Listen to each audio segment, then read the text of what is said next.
a real pleasure to listen to both Tam and Ben's contributions and have a more and better insight in the value of sport and being active. It's something I'm very passionate about and determined that the next Labour government places at the heart of our national well-being, both physical and mental.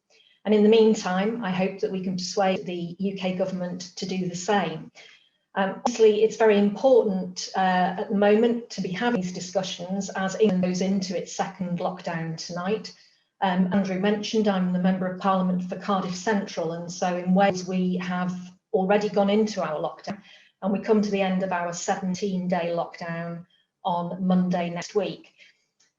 During the first lockdown, being active and continuing to exercise and trying to get that activity in every day was so important. And for me personally, and I know for many of our constituents, there's been a much more difficult approach to that during the second lockdown. So thinking about how that can be achieved, how we can fit that space and time to exercise in the restricted way that we can into our plans in advance is a really important element of preparing for the next 4 weeks and whatever restrictions may or may not be in place after that. So we'll need to be creative in our thinking and our approach, and that's something that I'll go on to talk about shortly. Now, you are an expert audience. You don't need to tell you about the huge benefits that being active can bring.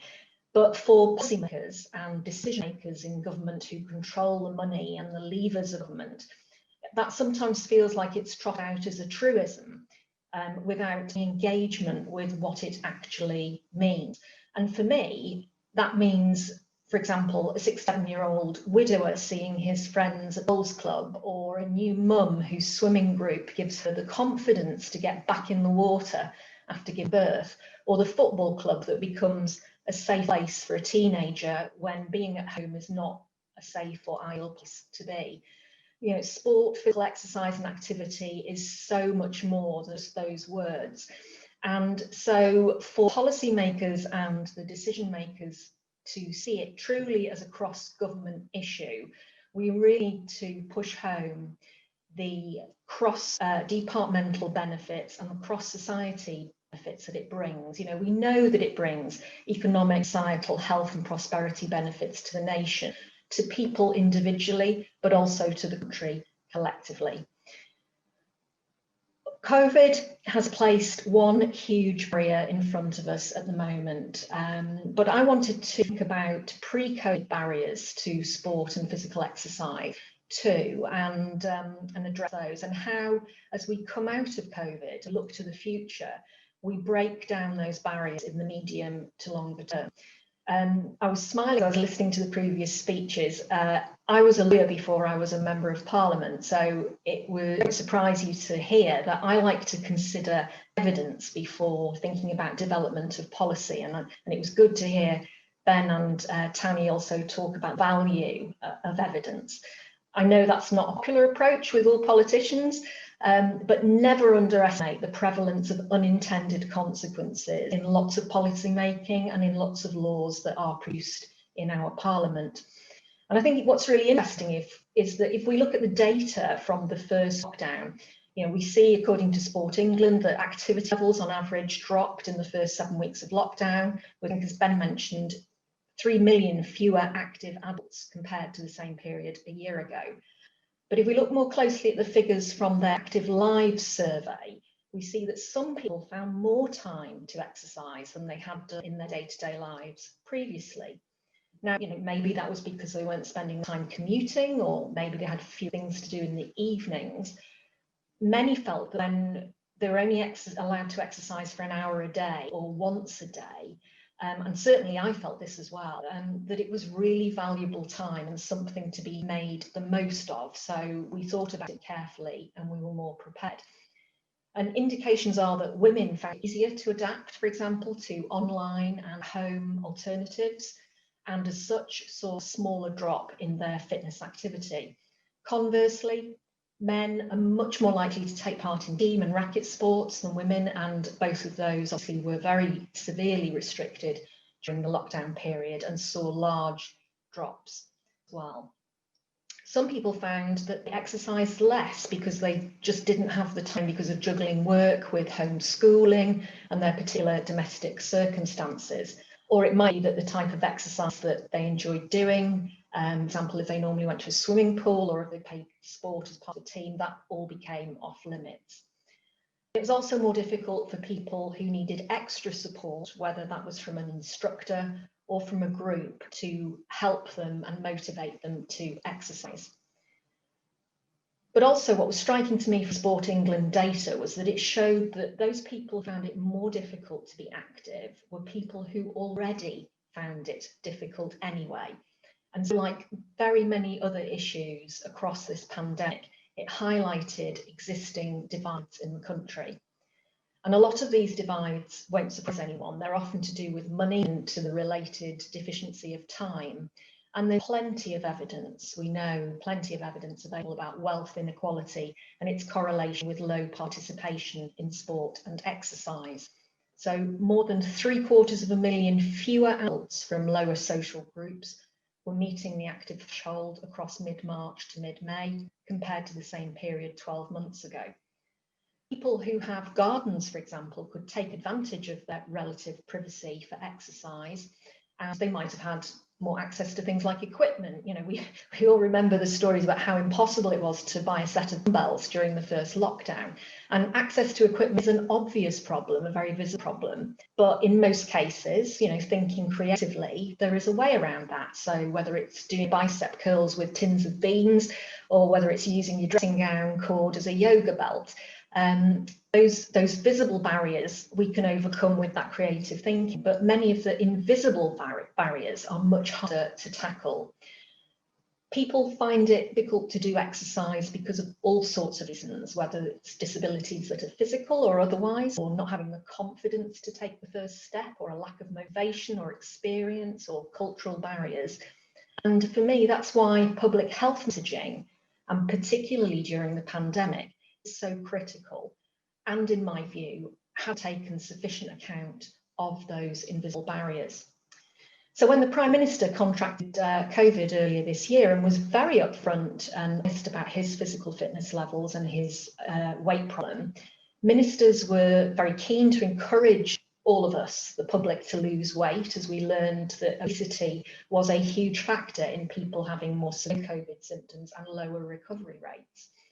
And while that aim is admirable, we know that losing weight for many people is not as simple as it seems. You know, I pay tribute to Ben. I was very impressed with what you described. I wish I had done so well. But my challenge to government on their public health messaging is to think more about those invisible barriers and how they can be overcome when they're developing their messages. So when we say to people, you know, eat better and exercise more, I mean, most of us know we should be doing that anyway. And the reasons why many people don't is often myriad and deep-rooted. And associating exercise so closely with weight loss can be counterproductive, with activity then being seen as punishment or a chore rather than something to be celebrated and enjoyed. In theory, a lot of people have the ability just to leave their front door and go for a run around their local park. And in theory, you know, you might just need a pair of trainers, a bit of simple running kit to do that. But we know it's much more complex than that. Couch to 5K and Park Run have been absolutely brilliant at knocking down those barriers. Look at the amazing job that Joe Wicks did as the nation's PE teacher. I discovered muscles that I hadn't used, I think, for 30 years, joining in with Joe Wicks's classes in the morning. But Joe also exposed the gaps in our public health messaging. It took Joe Wicks to do that rather than a public information campaign from government. And I think we need to learn lessons from that. Another issue that COVID has brought into sharp focus is the digital divide. Lots of exercise has been taking place through Zoom and through other online portals. And there are a lot of people who finally got round to getting their heads around the iPad they had for Christmas and getting it working and understanding it. My mum was one of those. But for others who don't have the digital skills to do that, get very, very nervous about using technology. And that means they're not able to access online classes and similar. There are nearly 2 million households in the UK with no access to the internet.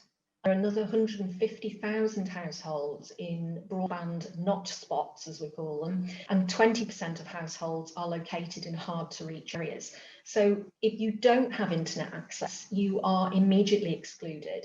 And for those areas where the broadband is just not good enough, it's another reason to avoid, not to bother with an exercise class online, because it's so frustrating.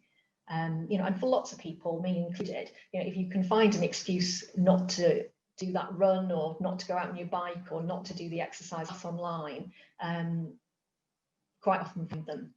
So that's just one of many reasons why government needs to deliver on its promise of access to fast, affordable broadband, and to properly invest in digital skills for all to reduce those gaps. So tonight, second lockdown in England is upon us. It will be harder for people to exercise simply because of the time of year. And the toll that this will have on people's physical and mental health is what keeps me awake at night, apart from last night with the worry of a Trump election win, and probably tonight as well. But we know the widespread health problems across the population have been piling up as a consequence of the first lockdown. You know, we're hearing about this all the time, the legacy of hospital appointments that's happening and people not going to see their GPs. So it's more important than ever that sport and exercise needs to be placed by government right at the front and centre of the plan to get us through the pandemic, to get us out of the side of it and into a fitter, healthier and more productive future as individuals and as a nation. Because we know that through sport, we learn such important life skills: leadership, teamwork, resilience, improved focus, sportsmanship, and so much more. And I saw that when, as part of British Sport Week with UK Active, when I went to Fulham Reach Rowing Club, seeing young men doing rowing for the first time in their lives and just seeing their faces light up the minute that they got it and it worked and the timing was right. I started moving at speed through the water, a really incredible way to build those valuable life skills. So I'm going to finish up with the start of a plan, the start of a plan that I hope to build on, that we hope to build on, and I think that the whole nation hopefully can contribute to. It's 5 things to start us off. Firstly, improved public health messaging that recognises the visible and invisible barriers to participation in sport and exercise so that we increase those levels of participation. Secondly, addressing the endemic inequalities across the country to give children and adults access to sport and physical activity in their communities in as many settings as possible. Thirdly, opening up existing facilities for wider community participation, like school sports facilities. I think it's something like 38% of our sports facilities are in schools and behind those doors for many hours of the week. We need to make that available to many more people for many more hours of the day. Fourthly, ending the digital divide and empowering digital literacy to create fair access to online sport and exercise support for all ages. And finally, ensure that improving health and well-being is a consideration in decision-making across government departments. And just to give a plug to what we do in Wales, our Future Generations Act, where we look at those specific things as part of every piece of legislation produced out of the Senedd, is revolutionary, and I hope that it will be something that we'll adopt across the whole of the UK. So that's my prescription for the nation's health and well-being.